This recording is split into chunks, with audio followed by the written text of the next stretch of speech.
Thank you very much. Yeah. Hope your chanting is done. Let's now start our discussion on Bhagavad Gita. Today we'll be discussing on 14th chapter, 26th verse. Actually, before starting, because I'm literally unqualified to be, receiving this opportunity to speak on this wonderful topic, Bhagavad Gita, which is nothing but the song of God, the words which are directly spoken by Supreme Personality of Godhead Krishna. So I really don't have any qualification to speak on all these wonderful topics. But just as a service given by devotees, my Guru and Krishna, by their blessings and their mercy, may speak something which will be as a service for all of you. So to invoke their auspicious blessings, let's start with prayers. I will chant prayers. You can all repeat after me. Om Ajnanatimirandasya ज्ञानाञ्जनशलाकया चक्षुरुन्मिलितं येन तस्मै श्रीगुरवे नमः। नमः ॐ विष्णुपादाय कृष्णप्रेष्ठाय भूतले श्रीमते भक्तिवेदान्त स्वामिन् इति नामिने। नमस्ते सारस्वते देव्ये गौरवाणी प्रचारिणे निर्विशेषशून्यवादी पाश्चात्यदेशतारिणे। जय श्री कृष्ण चैतन्य प्रभु नित्यानंद श्री अद्वैत गदाधर श्रीवासादि गौरभक्तवृंद। हरे कृष्णा कृष्ण कृष्ण हरे हरे, हरे Ram Ram Ram Hare Hare. Yeah.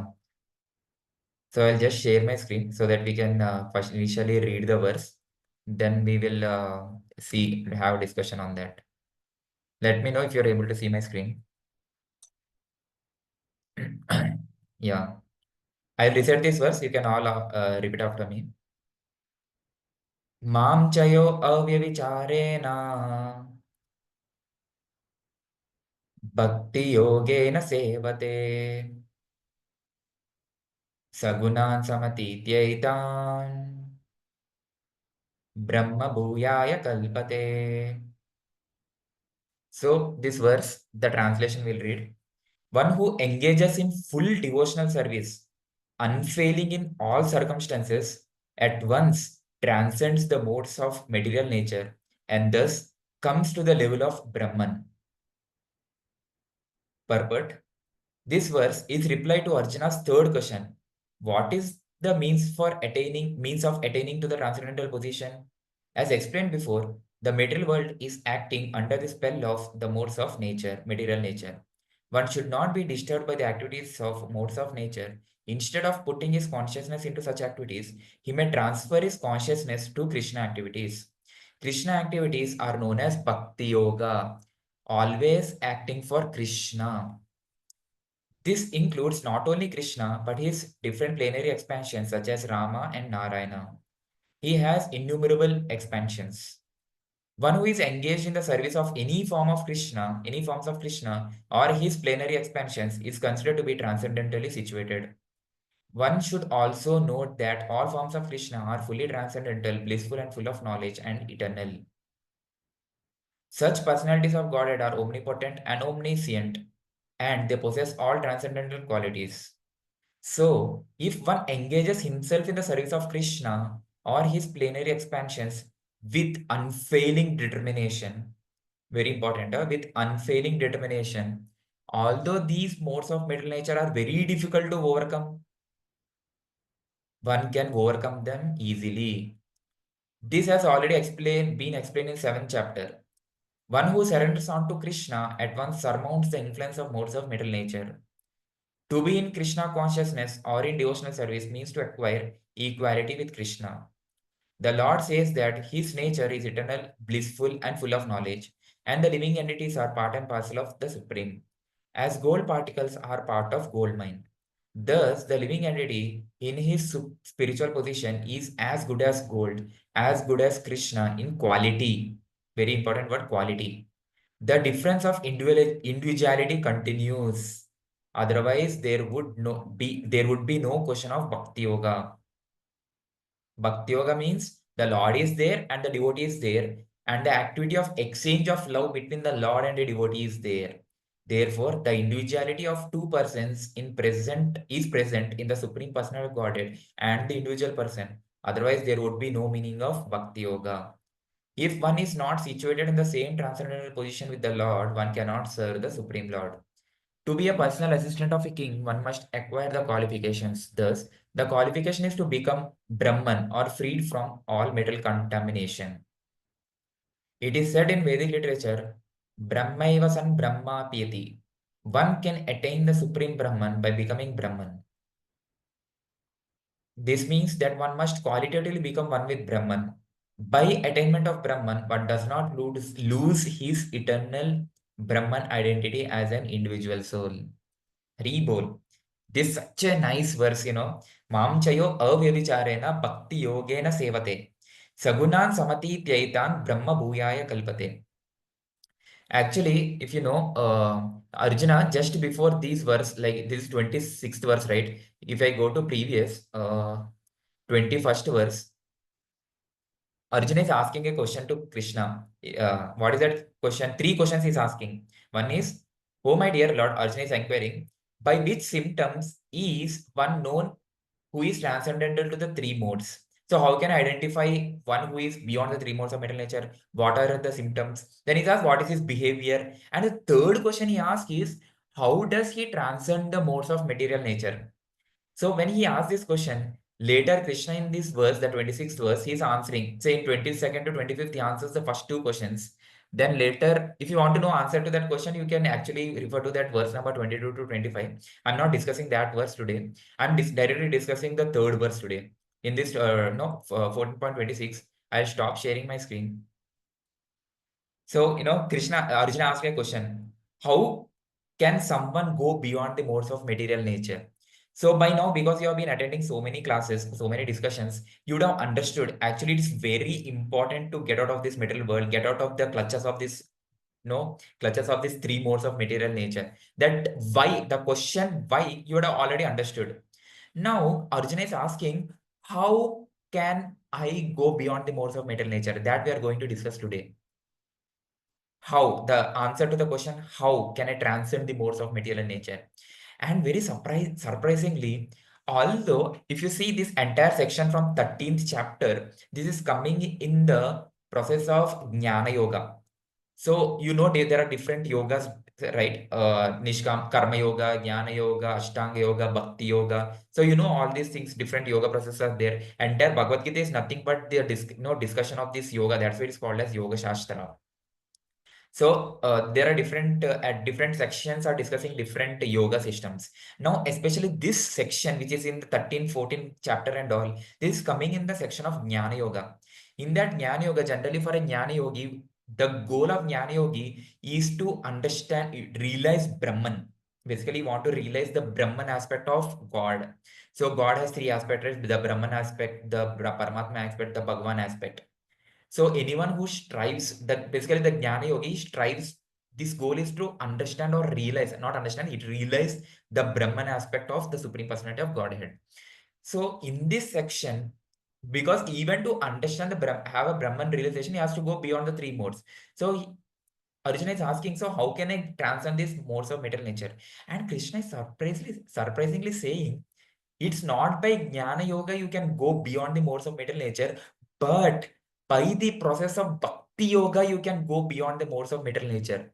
Although the section is talking about Jnana Yoga, the section is going about Jnana Yoga, but he's saying Bhakti Yogena Sevate.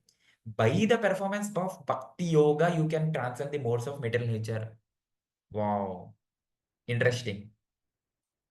Because any other yoga process, if you take 100% pure any other process, suppose Jnana Yoga, if you take pure Jnana Yoga process, it in self cannot lead to even its own goal. What is that own goal? Brahman realization. Even the performance of 100% pure Jnana Yoga will never lead to 100%, realization of Brahman, because even Jnana Yoga is also the pure Jnana Yoga process is also within the modes of material nature. At the max, you can, it's basically, mode of goodness process. Only the process of bhakti yoga is beyond the three modes of material nature. The bhakti yogi, the practitioner may be in this material world, under the modes of material nature, but the process bhakti yoga is beyond the three modes of material nature.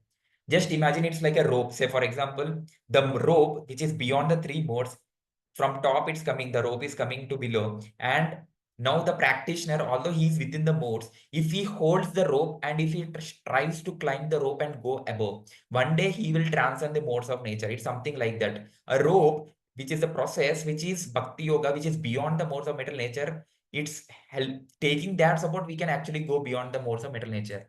Even all other processes of yoga, say for example, Jnana Yoga or Ashtanga Yoga or Karma Yoga, if they want to achieve their desired result, they will have to come and take shelter of Bhakti Yoga. They have to mix some portion of Bhakti Yoga into their process in order to achieve the goal. Jnana Yoga alone or any other yoga process alone cannot even lead to their own desired goals. It's only by the process of Bhakti Yoga one can actually receive the goal even which they wanted. So generally for all other yoga systems, the yogis, what they do is they take shelter of Bhakti Yoga process to attain their goals. But for all of us who are practicing the process of Bhakti Yoga, what we do is we actually practice Bhakti Yoga to receive a goal, which is to revive our relationship with the Supreme Personality of Godhead, the Bhagavan aspect of Lord, which is, goal of our entire process of Bhakti Yoga. That we actually, the means and process is the same for Bhakti Yogi. The means is Bhakti Yoga process, and finally to serve, which is nothing but the Bhakti Yoga process means to serve the Lord, love and serve the Lord, and finally even to the final goal of Bhakti Yoga is to again the love and serve God. So for Bhakti Yoga, the process, means and process is the same to love and serve. They take help of this Bhakti Yoga aspect and they achieve their goals. But the important lesson we need to understand from this context is all other yoga processes, they are within the three modes of material nature. Up to they may go up to mode of goodness, but they may not, even if they practice the pure jnana yoga process or pure karma yoga process, they cannot go beyond modes of nature. They may go up to mode of goodness. But Bhakti Yoga process is the only process which is beyond the modes of material nature and can take you beyond the modes of material nature. That's what we can understand from this verse. And what is the type of bhakti yoga we need to practice here is saying avyavichari bhakti. Mam chayo avyavichari bhakti. What is this avyavichari bhakti? Say generally, if you see the word vyavichari, if you see vyavichari, it's basically is used at a no context where a person, if he's having if he's having, taking shelter of multiple masters. If a person is trying to receive enjoyment from multiple masters, basically at that place is what we use vyavicari word. So what does vyavicari means? Basically we have only one master in our life. We are being loyal to one master. Who is that master? Mam chayo. Krishna is saying mama, matlab to me, towards me. So if we accept Krishna as the only shelter, only master, and we never deviate from that path, it's not that, sometimes we are taking shelter of Krishna or Bhakti Yoga process. Sometimes we are taking shelter of Jnana Yoga process. Sometimes if you are taking shelter of Karma Yoga process. No, no, no, no. That is becoming an Vyavichari because we are taking shelter of multiple processes. If we take shelter of only process, Bhakti Yoga process, purely 100%, then we will be actually able to go beyond the modes of material nature. But there is one twist here. Actually, what exactly is stopping us to practice this avyavachari bhakti or without any deviation? It's again the modes of material nature itself. Say if there are no modes of material nature acting upon us, if we are pure transcendental, then we'll be doing always avyavachari bhakti only, eternally. But because we are under these modes of material nature, what is happening is we are many times deviating from this path of Bhakti Yoga. अरे यार ये तो बहुत twist हो गया. No, Bhakti Yoga is a solution for getting out of this material world, and we are saying that because of this material modes of nature itself, we are not able to practice Avyavachari Bhakti. Then what should we do? So here, what interestingly we can do is, at whatever level we are, we should be very sincerely practicing, because actually these modes of material nature, although they're acting upon us, they give us little freedom to us to make some choices. Say for example, I'll give you an example. When we are sleeping in the night, basically we are in mode of ignorance, tamoguna. But at the early morning time, when alarm rings, suppose if you want to, get up early in the morning and chant the holy names of the Lord or perform some devotional activities, that time we have a choice either to stay back after alarm rings, to stay back in the mode of ignorance, by becoming, just sleeping, or we understand that, oh, now I have a very important activity to perform, devotional activities, I have to get up, I have to get up. Now, there is a choice, there is a freedom that we have. Either we can say that, I'm feeling tired and let me sleep. Or we can say, although I may not feeling fresh right now, let me get up and put some water on me, take bath so that I can feel fresh and let me perform some devotional activities. So that freedom is there still, although we are under this modes of material nature. So if we start using this freedom which is given by the modes of material nature, no, basically the freedom which we have, although we are born by this metal world, metal modes, if we use it in a constructive way, in a positive way, slowly, we can increase this amount of freedom.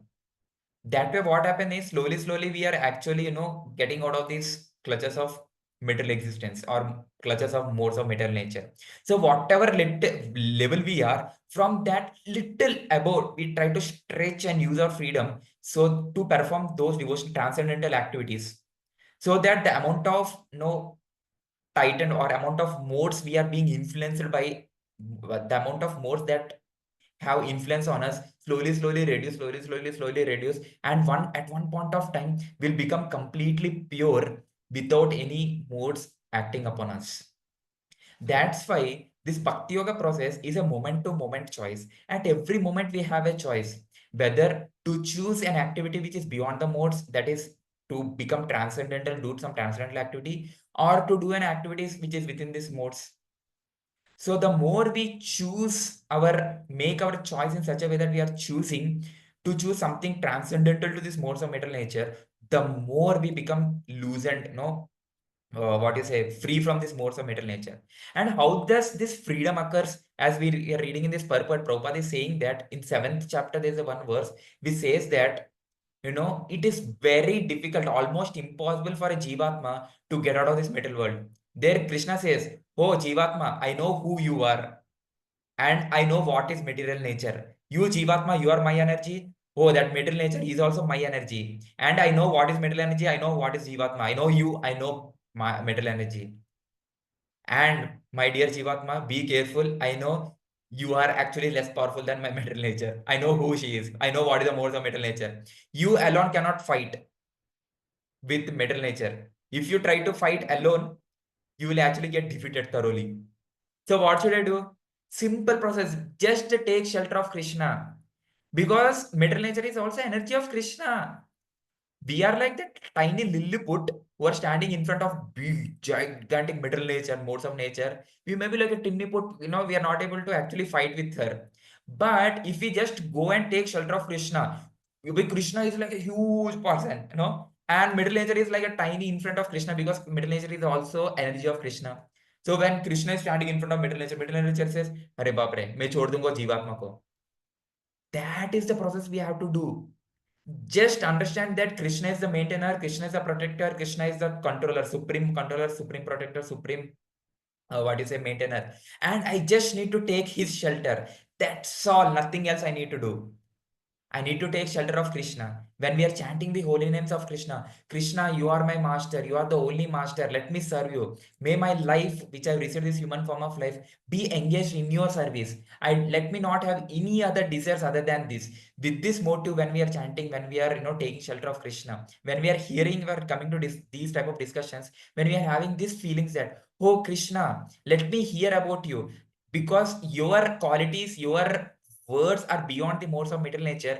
And when those qualities or words enter into my ears and enter into my heart, what will happen is my heart gets purified. And when my heart gets purified, I'll be slowly able to go out of this metal modes of metal nature, and I'll be able to eternally serve you. I have only one desire, my dear Lord. I want to eternally be engaged in your service. If this desire, if you are getting in our heart, with this desire, we are performing various limbs of devotional service, and the amount of devotional service that we are doing slowly increase. So today we may chant 1 round, 2 round, slowly 4 rounds let me chant every day, 8 rounds let me chant every day, because I want to increase my time for service to you, my dear Lord. Slowly we say that, oh my dear Lord, I want to hear more about you. Right now I'm hearing only half an hour a day. Let me hear more, maybe 1 hour I want to hear. I want to read more about you. I want to learn, understand Bhagavad Gita more deeply. I want to understand Bhagavatam more deeply. I want to understand the pastimes of Krishna more deeply. Let my heart be get attracted to pastimes of Krishna. With this desire, when we are performing various limbs and when we are taking positive steps, that means the quality of our service and the quantity of our service, when we are increasing more and more and more, that is the time when nature. Suppose if we are, suppose if there is a tar road, and if you, it is wet tar road, if just know if a tar road is there and just now they have put the tar on it and the road has been put. If you go and put one hand there, what will happen? Your hand gets stuck there, right? And how to, get your hands out of it? Your hand gets stuck there. And how can you pull it out? Suppose if you put another hand to pull out this, what will happen? Your another hand also will get stuck. Now, if you try to, no, with leg, put your leg there and try to get out, pull out your hands, what will happen? Your leg also will get stuck. Again, if you will be stuck. This is how the modes of nature will act on us. What will happen? The more we try to, in order to get out of this metal world, if you do some other metal activity, what will happen? It will bind you even more into through this metal world. It will, the activities of this world will actually not make you go away from this metal world. They actually bind you more and more. The more the karma we do. Oh, my video is buffering. Oh, am I audible at least if the video is buffering? Sorry for that. I'm not sure. I have a stable internet connection. Okay, my audio is clear. Okay, thank you. At least my audio is clear. You hope you're understanding what I'm speaking. Yeah. Even if video is buffering, I'm not sure. I have a stable internet connection here. Yeah. Okay. Maybe if the audio is clear, I will seek forgiveness for that. I'm not sure what exactly the problem is. But yeah, so the more the activities we do in this material world, without actually, which is disconnected from pure devotional service, what happens is the more and more we get entangled. That's why the more we do activities that are transcendental to this world, although we are in this modes of metal nature, slowly what will happen is we'll rise above the modes of metal nature, and one day will come in our life when we'll be completely free of these modes of metal nature, and we'll receive only one mode will be there, that is mode of pure goodness, that is Shuddha Sattva, where we'll be able to perform complete avyavachari bhakti towards Supreme Personality of Lord Krishna. And that is our goal. As a Bhakti Yogis, that is our goal, to perform unalloyed, uninterrupted, pure devotional service, avyavachari, undeviating to any other paths. That process we want to serve, with that desire we want, with that attitude we want to serve Krishna. That is our desire. That is our goal. For that, we need to increase the quality as well as the quantity of our devotional service every day. Haribol, this is what I wanted to discuss about this verse. Hope no, I could add some, I could serve you in some insignificant way. If you have any questions, you can no, kindly ask on our WhatsApp group. And also, whatever you have learned today, you can kindly share 1 or 2 points on our WhatsApp group. Is it fine? Yeah. Thank you very much. Again, no, I'm very grateful for receiving this opportunity to serve all of you in whatever insignificant way possible. Thank you very much. Hare Krishna.